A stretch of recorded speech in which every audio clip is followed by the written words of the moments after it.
Imagine living your life after 50 and feeling energized and excited about your future. Welcome to the Women in the Middle podcast, the podcast for women who are ready to figure out what they want and create the life they deserve. Here's your host and Master Certified Life Coach, Susie Rosenstein. Hey there, today's episode is all about 5 reasons why you need a word of the year in midlife. Let's go. Welcome back to the podcast Women in the Middle with over 1 million downloads and counting. I'm your host, Susie Rosenstein, your Master Certified Coach and Midlife Transition Expert, and I am so glad to be here with you again.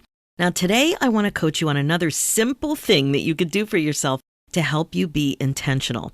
You might actually be surprised about how effective it can be too. I'm talking about picking a word of the year. The simplicity of this idea reminds me a little bit of the gratitude jar concept. Have you heard of that? I talked about it in episode 331, called Why a Happiness and Gratitude Jar in Midlife is a Great Idea. The concept with a gratitude jar is to purposefully create and gather happiness and gratitude reminders and put them in a dedicated place like a jar so that you can access these emotions at any given time, like great ideas that help you feel grateful. What I loved about making a gratitude jar was that it was a fun, easy reminder. The project wasn't intimidating either, and one of my favorite parts is that it was flexible in that you could do it a little or a lot. You could make it artsy and crafty or not, and whatever you did was basically enough to get value out of it. That's why we're going to talk about the value of a word of the year. It's a simple, clear reminder of what you want to focus on. You can do a lot or a little and still get a terrific result. So basically, you get a big bang for your little buck. But just quick, before we dive into this topic, I wanted to ask you a question. Do you know that I offer private coaching as well as group coaching in the Happiness Academy? I even offer a deluxe experience that combines the Group Academy coaching program with private coaching. I don't talk about the private coaching option that much on the podcast because I only have limited spots available that come and go. But I get questions about it, and I started to think that maybe I should mention it just in case it was something that you were wondering about yourself. If you've been listening to the podcast for a while, you may have noticed that I try on different ways to describe my coaching. I'm basically a mindfulness coach for midlife transitions and have been coaching midlife gals since 2014. Sometimes I refer to my work as a midlife clarity coach, a master life coach, a midlife mentor, a midlife possibility coach, and more recently, a midlife permission coach. It's all basically the same thing, but I'm experimenting with the ways I talk about it that make sense for those who are curious about it. Common midlife transitions are turning 50 or 60, empty nest, caring for senior parents, career transitions, pre-retirement prep or retirement reimagination, that sort of thing. A big question for my clients is about what they really want to do, which is surprisingly challenging to many. It seems like such a simple, obvious question, but it isn't. And a lot of what I do is coach my clients to give themselves permission to dream bigger and trust themselves more, to go after what they really want so that they don't have regrets. A lot of that trust stuff is really missing in midlife. So all that to say, my clients go from feeling stuck and unclear to unstuck and crystal clear about what they want with the confidence and courage to take action. Powerful results that are fulfilling, exciting, and peaceful. Truly life-changing. So if private coaching together is something you might be interested in yourself to set you up for success in your next chapter, please go ahead and book your free no-obligation call at www.talktosusie.com, and we'll chat about whether this option is a good fit for you. Okay, now let's dive in. Why you need a word of the year. Here's the thing, my friend. In midlife, many of us need a little support with the squirrels. Squirrels are fascinating. In Canada, at least where I live, there are black squirrels in addition to gray squirrels. And where I used to work for years, there was even a legendary albino squirrel and her family. Now, I'm not talking about the cute squirrels outside with this example, but I think you probably know what I mean. We struggle with things like focus, shiny objects, too many good ideas, urge to multitask, fascination with productivity on overdrive, all these things. So today, I want to coach you on how to be more intentional using the word of the year concept. The word of the year is basically a simple strategy to help you focus on what you want. Do more of what you want is being intentional, which is different than being on autopilot and just doing and responding without really thinking about what you really want, without checking in, without stopping or at least pausing to assess the situation. You've likely heard about the whole word of the year thing, perhaps with doing a vision board. It comes up a lot there. Selecting a word of the year can even help you conceptualize your vision board. I've seen midlife gals even create jewelry with the word of the year on it to help them focus. That's the first reason a word of the year is a great idea. Word of the year helps you focus in on a main focus for you. So it can basically help you tame the squirrels. There are a few ways that this can work. First, with identifying your word. Start imagining what you want more of going forward, perhaps in the coming year. Thinking about what you want less of may also help you think more clearly about where you want to put your attention. It can also help with decision making. It could help you with the clarity around the forest or the trees, so higher level overarching things like goals and values or specific projects or time-sensitive activities that you may have coming up. And it can also help you bring you back to your intentional focus if you feel yourself getting a little scattered. Life gets busy, as you know, so having one word you can rely on to help you clear the noise and kind of remind yourself what your intention is can really help. The second reason I love the word of the year concept is that it makes being intentional easier by making it simple. Instead of a giant assessment of your life, a bunch of scary goals and lofty resolutions, it is one word. You might want to think of it as a guiding theme or an idea that grounds you. You can reflect back on it to make sure that your decisions and actions make sense. If a guiding theme is easier for you, use it. Use it to conceptualize in your mind too, without breaking down all of the specifics. If you get it, and I'm using air quotes, you get it more quickly because it's simple. Your word of the year can really help you steer your efforts, and it's so simple to access. The third reason the word of the year is a great idea is that essentially it's encouragement to be mindful. You can think of it as a tool that you can use to remind yourself to pause and think about what you're doing. It's a nudge, a simple, accessible reminder, and it's reflection on purpose. If you think about it, you're reflecting on purpose. For example, if you come up with 5 big goals for the year, it will be a bit more challenging to remember everything than trying to remember this one anchoring word. It's also easier to remind yourself to think of a word. You can put prompts everywhere. You can put them on your phone, in your calendar, on your wall, in your closet, on the car visor, wherever you always are and whatever you always look at. Now, the fourth reason I love the word of the year exercise so much is that it's flexible. It's not a detailed goal or a specific rule. With resolutions and goals, if you think you're going off course a bit, it's easy to think that you failed because it's more black and white. How many times have you used the words, I've gone off the wagon? That kind of language. It's like, what's the point? I failed. I lost the routine. I'm out of sync or whatever it is. It's black and white. With the word of the year, it's more flexible to use because it's not as specific. It's up to interpretation and tweaking as you work with it. It's kind of amorphous that way. It works with your growth and mindfulness. I think it's easier to stay present and focus on your journey and not just the outcome. And the fifth reason I think the word of the year concept is awesome is that it easily puts you in a positive, open, and curious headspace. Think about it. I doubt you're going to pick a negative word of the year. I don't think you'll be attracted to a word that you interpret in a negative or difficult way, something that would bring you down and something that might make you feel less than or like a failure. The research on resolution shows that the vast majority of people who set resolutions, and most resolutions are about health, most people don't succeed with that approach. So think of the difference with a positive word of the year. If you choose something like curiosity, for example, you want to be more curious. It's pretty easy to imagine that intentionally reminding yourself to connect with that word over time will likely have a positive effect because it's flexible and positive at the onset. It's harder to fail and interpret your intentionality about it as failure. You know what I mean?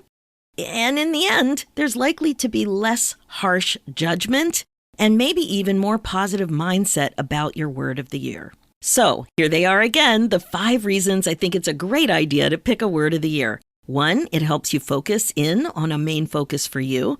2, it makes being intentional easier by making it simple.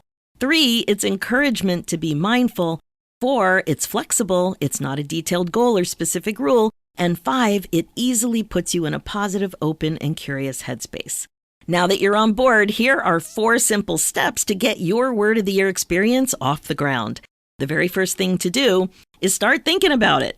Think about what vibe and focus that you want next year or whatever period of time you're thinking about. Write down the answers to these prompts, and of course you'll come up with some more, but here's something to get you started. What did you crave this year? What words make sense for that? So what were you craving this year? For example, are you craving calm? Are you craving excitement? Are you craving rest? Are you craving adventure? Whatever it is, what are you craving? And think about words that make sense for that idea. What do you want most for next year? What words relate to helping you with that? What vibe or feeling do you want to be a notable part of your life next year? What word helps you with that? Now I'm going to read off a bunch of suggestions, some words to get you going. So just notice how you respond to them. Are you like, oh yeah, that's good? Or, that one's not resonating with me. So the idea is to write this stuff down. You want to write down your answers to the prompts, and you want to make a list of all the possible words. So here we go. In no particular order: harmony, dedicated, confidence, comfort, celebrate, bright, beauty, balance, bloom, brave, adapt, awe, wonder, content, mighty, intuition, loving, nourish, gratitude, imagine, tenacious, capable, minimalism, serenity, release, present, optimism, nurture, kindness, imagination, honesty, happiness, generosity, fearless, abundance, adventure, believe, calm, community, connection, curiosity, delight, empathy, acceptance, positivity, connect, unplug, and happy. And a couple more: hustle, honor, grit, transcend, unapologetic, wholehearted, boundless, centered, chill, and one that makes me smile: go. Like it's go time, something like that. Another great idea is just to do a quick Google search, and you're going to see tons of suggestions and ideas there to play with. And also sometimes people tell you what their word of the year is, so you can reflect if that is meaningful for you. So ask yourself though, what words are working for you? What feels good to you going forward? Okay, the next thing, drum roll please, choose your word of the year. So here's some quick tips how to do that.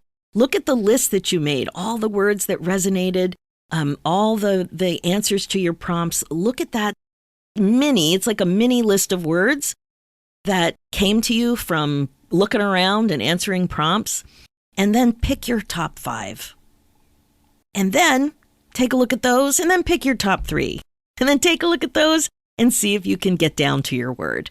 And then sit with it. Sit with it for a couple days or a couple of weeks and see how it feels. And on to the next step, number 3, decide how you're going to embrace your word of the year and welcome it into your life. How will you help yourself remember it? You can buy something like a keychain, a bracelet, a charm, a magnet, a sticker, a notebook. You can make sticky notes, my personal favorite. You can program reminders into your phone. You can create something. My favorite thing to do is to make a word of the year, kind of like I would make a vision board. And that way, it's an easy visual cue to look at, right? I did this with the word calm over COVID. I wanted calm to be my word of the year. And I found that year I wasn't into a vision board. So I just went to a magazine and I found the word calm. And then I put it on a 9x12 canvas with Mod Podge. And I decorated it with flowers that I'd cut out from magazines and also little bugle beads that I sprinkled into the glue. I like to use Mod Podge. And that was it. And because it was on a canvas, it was kind of like pre-framed. I could prop it up. It was easy to look at, and it could prop up on a bookshelf, or I could hang it, or I could just have it around because it stood up on its own pretty much. And it helped me see the word. So I put it near me. I actually put it on my bookshelf. And it reminded me of the word visually. And a visual cue is just another way to help you remember how you're trying to be intentional. And the fourth step, this one's important, mark on your calendar to check in on yourself. You can decide, what do you want that to be? In a month? Once a quarter? Maybe in 6 months? Whatever, it doesn't matter, whatever feels good to you. The idea is to ask yourself how things have been going related to your ability to focus on your word of the year. What's gone well? What obstacles got in the way of your focus? For example, do you need more reminders? Or is there a situation that's difficult for you to focus? Or maybe a place that you put a reminder you never even saw? Whatever, just notice what it was and ask yourself, can you improve it? Can you help yourself remember your word of the year more? Then ask yourself, what can you do to anticipate these things in the future and solve for them if necessary? So you're just trying to improve your ability to be intentional by helping you get out of your own way. Overall, how can you continue to help yourself use your word of the year to your advantage? Does anything need to be tweaked, or are you good to go? You really want your word of the year to be as powerful for you as possible. That's about it. 5 reasons why you can really benefit from the Word of the Year exercise, and 4 simple steps to help you help yourself with a little thing like a Word of the Year. Oh yeah, you might be wondering what my Word of the Year is for next year. It's connection. I'm excited about meeting and connecting with more people next year. I work at home as I don't get out much, so I really want to work on that. And sometimes it's on Zoom, and that's okay, but I want this to be top of mind. So connection. I want to be more open to collaborations and definitely more open to having fun. Remember, it's not about being perfect. So be aware of that. Be aware of that urge. It's more about using your word of the year as an anchor, a guide, a meaningful lens to intentionally create the life you want. You want to look out at what you're doing and reflect with this in mind. That's what meaningful lens means. It's like, yeah, you want this to kind of be part of the way you're looking at what's possible for you, the way you're looking at how you want to be, how you want to show up. And as always, have your own back and be kind to yourself. You deserve that. So let me know what came up for you. I would love to hear about the word of the year that you adopt this year. So send me an email and let me know. And please have fun with this. Now, if you need help thinking more intentionally about how to be more intentional, more peaceful, more fulfilled in things like aging, making a midlife transition, a tweak, an adjustment, or a change yourself, and want to understand how mindfulness can help you get out of your own way so that you're happier overall, I'm your gal. It is way more fun to do this work together. Also, I've created something you might like. You may have vision board on your mind as well. It's called the Regret Proof Vision Worksheet to start thinking about what your vision is for the future. Like I said, it is about a vision board, how to make one that really works, but there is a small section there on Word of the Year. It's a free guide and it's a starting point. So if you would like it, head over to www.susierosenstein.com/regret proof vision and you can grab it there. That's it for this episode. As you know, this podcast is all about how to love your life again after 50. It's really all about coaching you to be more intentional and to incorporate mindfulness into your life as a regular practice. This is how you put yourself on your agenda. My focus as your midlife coach is to help you get unstuck, clear, and focused on your current values and priorities so you don't have regrets. I can help you create the confidence, courage, and meaning you're looking for. If you're ready to take a step, you're invited to book your momentum call at www.talktosusie.com and we will chat. One more thing, you're also invited to purchase my new masterclass, Get Unstuck, Midlife Clarity Fast and Easy, where you can get clear about your next chapter priorities without spin, confusion, and overwhelm in less than an hour. Head over to www.midliferoadmap.com.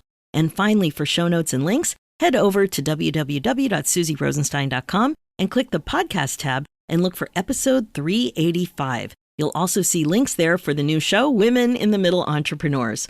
Thanks so much for listening. It's time for you to put yourself first, one thought at a time. I'm Susie Rosenstein, and I'll talk to you next week.